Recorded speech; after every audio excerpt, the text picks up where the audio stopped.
Sebagai seorang pendiri dari 400 lebih perusahaan, Sir Richard Branson tentu tidak diragukan lagi kemampuannya menjadikan ia pebisnis ulung pada masa itu. Perusahaan yang ia dirikan bernama Virgin Group.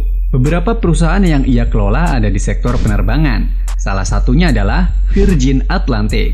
Terdapat cerita yang menginspirasi di balik perjalanan Virgin Atlantic. Saat itu, Virgin Atlantic mempunyai pesaing bisnis yang lebih dulu berkuasa di langit Inggris, yaitu British Airways. Jika Anda pernah mengalami batal terbang saat sudah menunggu di bandara, hal itu pernah juga dialami oleh Branson. Saat itu, ia berusia 28 tahun pada 1978. Branson hendak pergi ke Kepulauan Virgin Inggris atau BVI.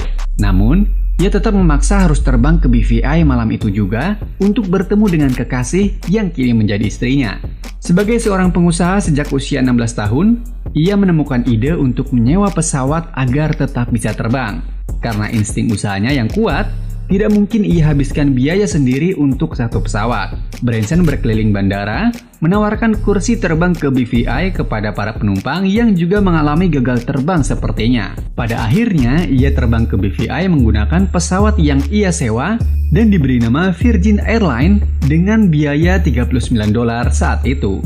Branson mendapat komentar positif dari pelanggan pertamanya saat itu, mengatakan agar Branson bisa lebih meningkatkan layanan pesawatnya untuk terjun ke industri penerbangan dengan sukses. Keesokan harinya, Branson kemudian menghubungi Boeing menanyakan tentang pesawat 747 bekas yang mungkin bisa ia beli. Setelah berdiskusi dengan Boeing, ia sampaikan kepada seluruh kolehannya di Virgin Records, namun tidak mendapatkan respon positif karena terlalu membanting setir perusahaan yang selama ini ia jalani. Industri penerbangan memiliki risiko yang lebih tinggi akan kebangkrutan. Tapi, bukan Branson jika ia gagal dalam mewujudkan idenya. Ia ingin merubah citra penerbangan yang saat itu dianggap menyeramkan, servis buruk, makanan buruk, dan tidak ada hiburan. Saat itu, industri penerbangan tinggal memasuki masa disrupsi. Branson memiliki cara brilian untuk melobi Boeing dalam kesempatan kerjasamanya.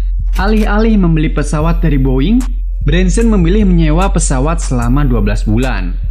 Jika bisnis tidak berjalan dengan baik, setelah masa sewa selesai, Branson bisa mengembalikan pesawat tanpa tuntutan dan kerugian apapun. Setelah meraih kesepakatan, Virgin Atlantic melakukan lepas landas pertamanya pada 22 Juni 1984. Virgin Atlantic yang hanya memiliki satu armada pesawat dan satu rute tidak membuatnya menjadi pilihan di kalangan masyarakat. Di sisi lain, British Airways memiliki lebih dari 300 armada. Kepala British Airways, Lord John King, pernah memecat Branson saat usianya 34 tahun. John King beranggapan bahwa Branson terlalu gegabah dalam memulai bisnis penerbangannya. Namun, setahun setelah kontrak selesai, Branson memperbarui kontrak dengan Boeing. Branson membeli beberapa armada pesawat yang membuat John King merasa tersaingi. Adanya Virgin Atlantic membuat British Airways gagal memonopoli penerbangan di Heathrow dan sebagai satu-satunya maskapai penerbangan jarak jauh dari Inggris ke Amerika Utara. John King adalah pemimpin penerbangan Inggris yang dikenal sangat mumpuni. Perdana Menteri Margaret Thatcher bahkan menjadikan John King sebagai pengusaha favoritnya. Citra yang sangat bagus milik John King membuatnya berpikir bahwa langit luas pun hanya cukup untuk British Airways.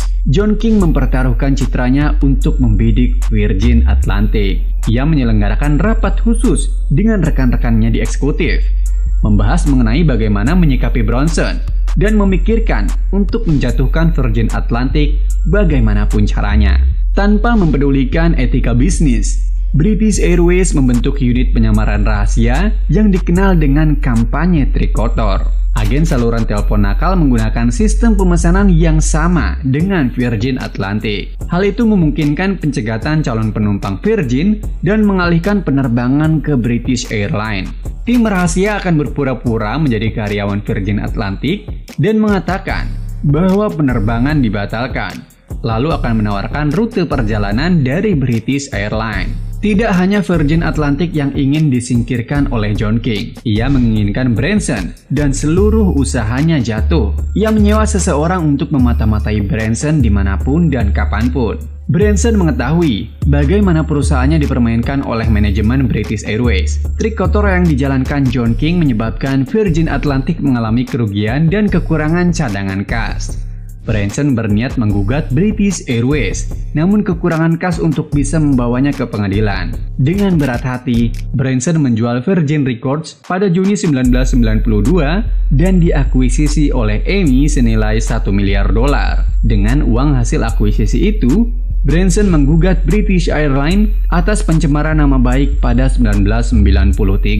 Hasil persidangan akhirnya membuktikan bahwa CEO British Airlines saat itu, Sir Colin Marshall, sebagai dalang dari kampanye trik kotor tersebut. Gugatan Branson juga menguak trik yang sama dilakukan oleh British Airways kepada Air Europe yang telah bangkrut setahun sebelumnya. Pada Desember 1993, Branson memenangkan gugatan. John King dan British Airways akan menyelesaikan masalah di luar pengadilan dan mengganti kerugian sebesar $1 miliar dan $3 juta untuk biaya hukum. Peristiwa itu adalah pelanggaran tentang pencemaran nama baik terbesar sepanjang sejarah di Inggris. Kemenangan yang didapatkan saat liburan ini dijadikan kesempatan untuk Branson membagikan secara adil dan rata kepada karyawan Virgin dan melabelinya dengan bonus Natal British Airways. Sebagai bagian dari penyelesaian, British Airways dimintai menyampaikan permintaan maaf secara terbuka. British Airways juga akhirnya melakukan perombakan manajemen. Lord John King dan orang-orang yang terlibat harus mengundurkan diri secara tidak hormat. Kisah sukses Branson dan Virgin Atlantic dalam menyelesaikan masalah yang dihadapi ini sangat menginspirasi, di mana integritas, keberanian, dan keteguhan sangat diperlukan oleh seorang pengusaha. Bukan dengan memilih jalan yang salah dan negatif, melainkan menguatkan internal lah yang pada akhirnya akan tetap bertahan.